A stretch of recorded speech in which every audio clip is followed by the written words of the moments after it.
hear a number of different recordings, and you will have to answer questions on what you hear. There will be time for you to read the instructions and questions, and you will have a chance to check your work. All the recordings will be played once only. The test is in 4 sections. Write all of your answers in the listening question booklet. At the end of the real test, you will be given 10 minutes to transfer your answers to an answer sheet. Now turn to Section 1 of your booklet. Section 1.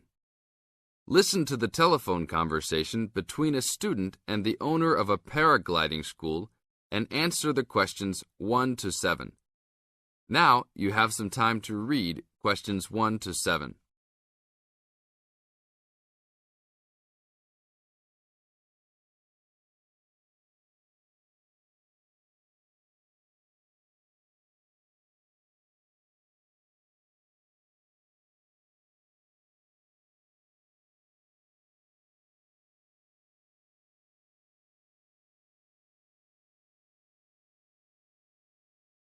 Hello, Paraglider's Paradise. How can I help you? Oh, hi. I'm interested in doing a course in paragliding. Which course are you interested in? Well, I'm not sure. What's available? We've got the introductory course, which lasts for 2 days. Okay. Or there's the 4-day beginner's course. There's also the elementary pilot course, which takes 5 to 6 days, depending on conditions.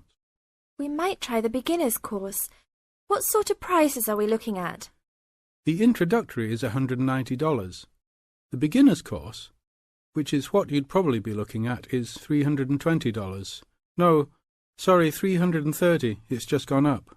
And the pilot course is $430. Right. And you also have to become a member of our club so that you're insured. That'll cost you $12 a day. Everyone has to take out insurance, you see. Does that cover me if I break a leg? No, I'm afraid not. It's only third party and covers you against damage to other people or their belongings, but not theft or injury. You would need to take out your own personal accident insurance. I see.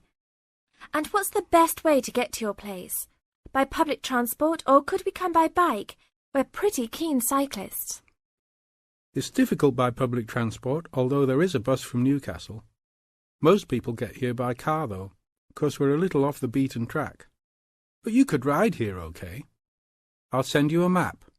Just let me take down a few details. What's your name? Maria Gentle. And your address, Maria? Well, I'm a student staying with a family in Newcastle. So it's care of... Care of Mr. and Mrs. MacDonald. Like the hamburgers? Yes, exactly. MacDonald. The post office box address is probably best. It's P.O. Box 2492, Newcastle. Is there a fax number there? Because I could fax you the information. Yes, actually there is. It's 0249. That is for Newcastle. And then 760412. Okay. Now, if you decide to do one of our courses, you'll need to book in advance and to pay when you book. How would you be paying? By credit card, if that's okay. Do you take Visa? Yes, fine. We take all major cards, including Visa, Master, and American Express. Okay then. Thanks very much. Now you have some time to read questions 8 to 10.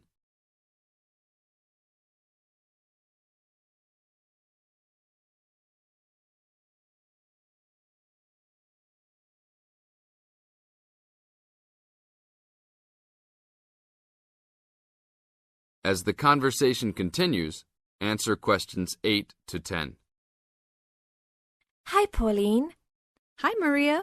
What's that you're reading? Just some information from a paragliding school. It looks really good fun. Do you fancy a go at paragliding? Sure. Do you have to buy lots of equipment and stuff? Not really.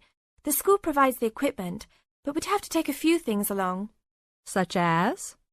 Well, it says here, clothes wear stout boots, so no sneakers or sandals, I suppose. And clothes suitable for an active day in the hills, preferably a long-sleeved t-shirt. That's probably in case you land in the stinging nettles.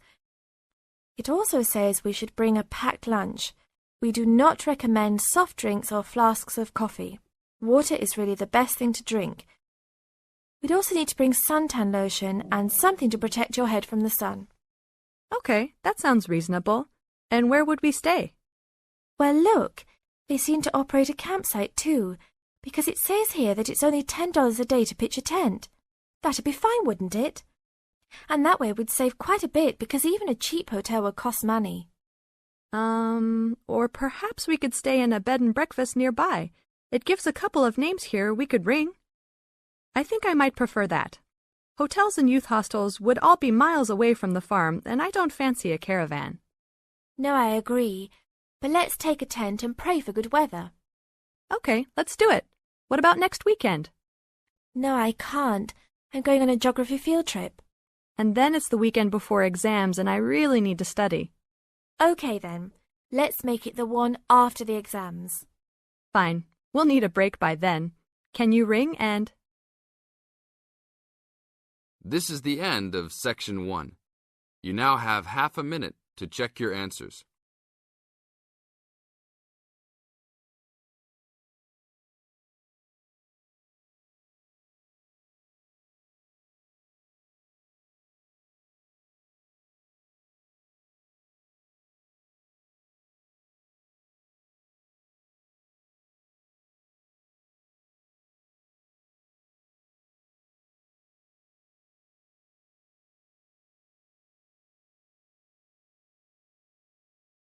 Now turn to Section 2. Section 2. You are going to hear an interviewer who is interviewing Alan. He made a great discovery of Mungo National Park. First look at questions 11 to 15.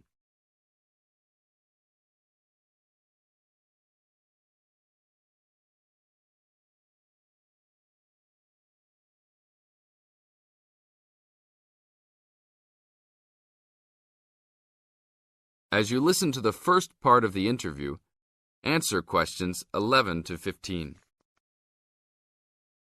An event occurred in 1996 over a period of 3 days that attracted considerable attention at the time and led to a new find in Mungo National Park, which is the focal point of the Willandra Lakes World Heritage Area in New South Wales, Australia. I talked to Alan Moore, the organizer of this trip, about his experience. Alan, what was the purpose of your trip? Well, as you know, I love the outback and lead tours of people wanting to go into more remote parts of the country. However, I thought it was time for me too to have a holiday. So I packed up my family and we went to Mungo National Park. Why did you choose this location?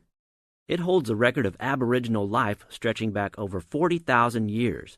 And of course, I wanted my young kids to be amazed by the main feature of the park, the remarkable Walls of China, as they're called, where wind and water erosion have exposed this long history. I see. What was the weather like? It was unusual for that time of year. The rain was just one continual downpour after another. We were always soaked to the skin. So we decided to cut our holiday short and only stayed 3 days in the end. However, it was eventful. The obvious problem was to get back to the nearest town, a small place called Burunga.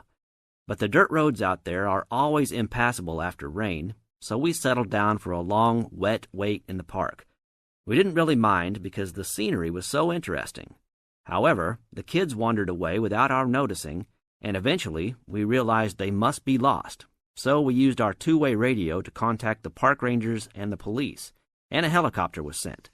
Luckily, the kids were found within a few hours, but they'd made an important discovery. Now look at questions 16 to 20.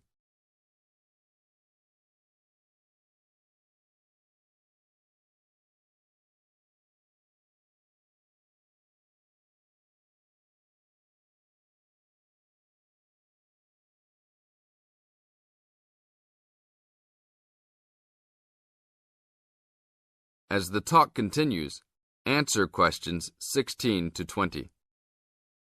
So, the trip was also eventful for another reason, wasn't it? Yes. They led us to some ancient Aboriginal art. The kids had taken shelter in a very small, low cave that was difficult to see from the outside. We were lucky to have another family camping in our location. When they heard us calling the kids, they immediately helped us search for them, and as the hours went by, they also provided us with much-needed support and encouragement. We really appreciated their help, and as we were already soaked through after looking for the kids for a couple of hours, they even made sure we had enough dry clothes to wear. The park ranger managed to get through to us to lead the search, and when the helicopter pilot notified us by two-way radio that he'd seen the children but was unable to land nearby, we were able to eventually find them very excited about what was in their little cave. And what did you think of their cave? Well, after squeezing in, I must say I was impressed, and managed to take a few photos of it before we left. There were many faint markings and dots on the wall. It was difficult to tell what they represented because they were so small, but people from the museum who have since visited there said the markings were similar to some other findings in the area, and later confirmed they were very old. Although it's now a protected site, the children like to call it their cave, and are allowed to visit it when a ranger can go with them. Thank you, Alan. If you go to Mungo National Park, you can see the entrance to the cave and some of Alan's photos at the ranger's station. Alan continues to lead tour groups in the outback, and if you want further information...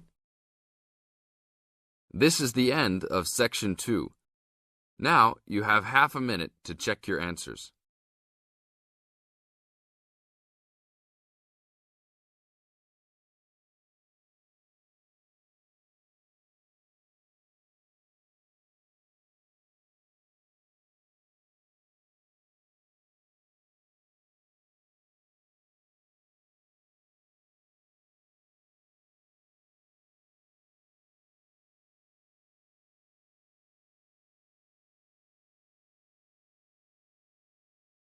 Section 3.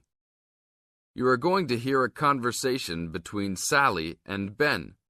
They are new college students. You now have some time to read questions 21 to 25.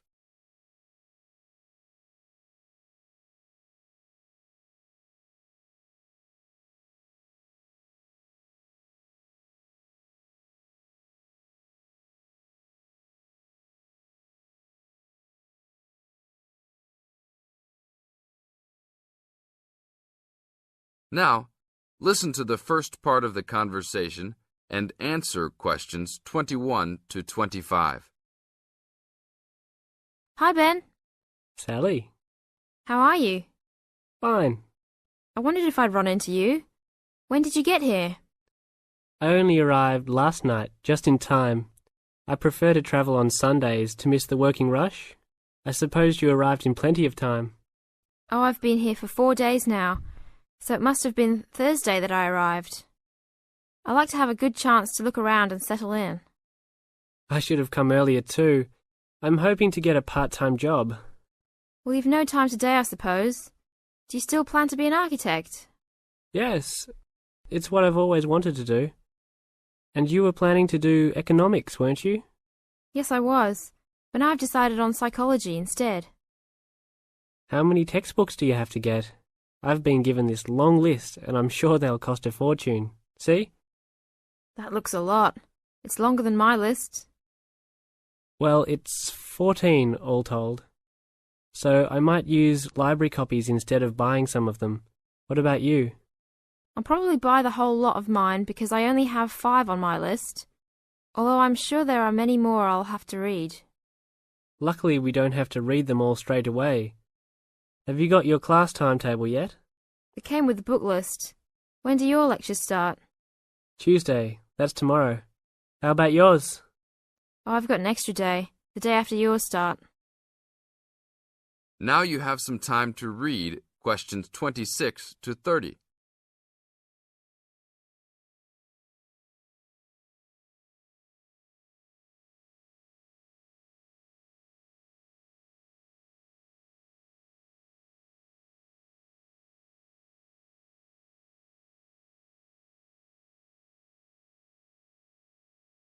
As the conversation continues, they are talking about their new college life. Listen carefully and answer questions 26 to 30. It's nothing like school, is it? Not so far, and the lectures will certainly be different. Do you have any special approach for keeping up with lectures and the amount we have to read? Well, I usually try to read every word in a book, in case I miss something important. So I suppose I'll try to write down every word of the lecture if I can. Oh, I couldn't do that. I'd get cramp in my fingers, and I wouldn't really hear what was being said. I usually skim a book when I read, and underline key parts, so I guess I'll try to make notes on the main points of the lecture. Have you thought of using a cassette recorder? You mean to record the lecture? Yep. Then you could make really good notes. Is it allowed? I think so. It must be. Plenty of people seem to do it. It has to be better than trying to write every word as you listen. Anyway, what's your first lecture about? Oh, it's on the Industrial Revolution. The Industrial Revolution? Sounds boring to me. Not really. It made a big difference to everything, including architecture eventually. So what's your first lecture about? It's about what separates humans from other animals. Okay. Look, I was on my way to the library to check out some of these books on my list. I have a tutorial paper to give in a couple of weeks. Oh, what's the topic? Well, I think our lecturer must have trouble thinking up topics. The topic is, why study architecture? I don't know. It could give you a chance to set out what you want to do. I guess so. Have you been given any tutorials to do yet? Yes. Mine is called Needs for Sleep. Sounds almost as interesting as mine. This is the end of Section 3. You now have half a minute to check your answers.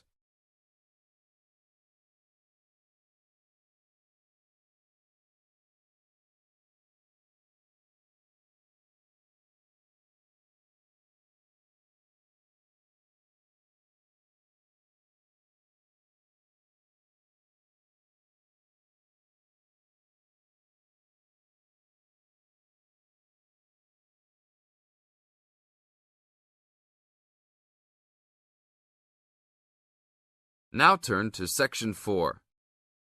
Section 4.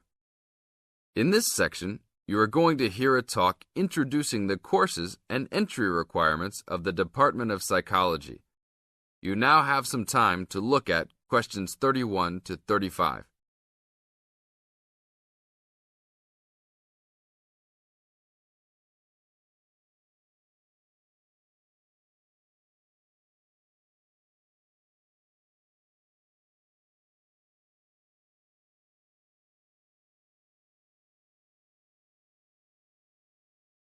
Now listen to the first part of the talk and answer questions 31 to 35. Good morning and welcome to the Department of Psychology's Information Day for new and intending students. I'm the head of the department and today we plan to give you a clear idea of the main courses we offer, their entry requirements, duration, and the types of jobs you might obtain after gaining these qualifications. During the course of the day, I hope you will take the opportunity to talk to staff and attend information sessions for particular courses that may interest you. Some of these courses are open to school leavers, but some have particular entry requirements, so it is important to note these. Firstly, the Certificate in Psychology is offered as a 6-month course for those wanting a general introduction to the subject for personal or work-related purposes. There are no specific entry requirements. At undergraduate diploma level, we provide a 1-year diploma in psychology course, designed for those already in employment, whose work and previous training is not in psychology. There are no particular entry requirements, and students in this course usually take it to help them progress into their careers. For a major in psychology, we offer a 3-year degree course called a Bachelor of Arts, after which students can go on to take other courses if they want to specialise in psychology. The only requirement for this course is the usual undergraduate admission to university. Now, for the more specialised courses in psychology, we offer a master's degree to be taken over 18 months. This can be by research or coursework, but entry to this programme is only through first gaining a degree in psychology. That means you must have a degree majoring in psychology. And lastly, for those wanting clinical qualifications at postgraduate level, we offer a diploma in clinical psychology over a 12-month period, usually called Clinical Psychology Diploma, for short. The minimum entry requirement for this program is an appropriate honours degree. Now look at questions 36 to 40.